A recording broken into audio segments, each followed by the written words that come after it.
سمود عرب کا ایک قبیلہ تھا۔ یہ لوگ حضرت نوح علیہ السلام کی اولاد میں سے تھے اور حجاز و شام کے درمیان سرزمین میں رہتے تھے۔ حضرت صالح علیہ السلام کو قوم سمود کی طرف بھیجا گیا۔ حضرت صالح علیہ السلام کا نام عبید بن آصف ہے۔ جب اللہ تعالیٰ نے حضرت صالح علیہ السلام کو ان کی طرف بھیجا تو حضرت صالح علیہ السلام نے ان کو اللہ تعالیٰ کا ایک ماننے، اس کے ساتھ شریک نہ ٹھہرانے اور صرف اسی کا عبادت کرنے کا حکم دیا۔ ان کو اپنے اوپر رب تعالیٰ کی نعمتیں یاد دلا کر سمجھایا اور عذاب الہی سے ڈرایا۔ اس دعوت کے بعد قوم کے سردار جندہ بن عمر نے عرض کی، اگر آپ سچے نبی ہیں تو پہاڑ کے اس پتھر سے فلاں صفات والی اونٹنی ظاہر کر دیں۔ آپ نے دعا مانگی، سب کے سامنے پتھر پھٹا اور صفات مخصوصہ والی اونٹنی نمودار ہوئی اور پیدا ہوتے ہی اپنے برابر بچہ جنا۔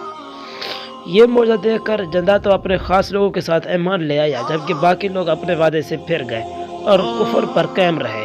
حضرت صالح علیہ السلام نے اونٹنی کے بارے میں فرمایا کہ تم اسے تنگ نہ کرنا، اسے اس کے حال پر چھوڑ دو، اسے برائی کی نیت سے ہاتھ نہ لگانا، نہ مارنا، نہ بھگانا اور نہ قتل کرنا، ورنہ تمہیں دردناک عذاب پکڑ لے گا۔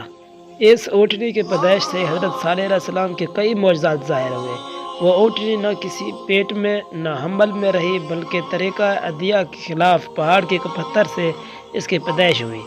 یہ اونٹنی ایک دن سارا پانی پیتی اور دوسرے دن پورا قبیلہ سمود پیتا۔ اس اونٹنی کے پینے کے دن اس کا دودھ دھویا جاتا تھا تو وہ اتنا ہوتا کہ تمام قبیلے کو کافی ہوتا تھا۔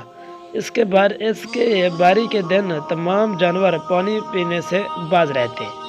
قوم سمود میں ایک صدوق نامی عورت تھی جو بڑی حسین اور مالدار تھی۔ اس کی لڑکیاں بھی بہت خوبصورت تھیں۔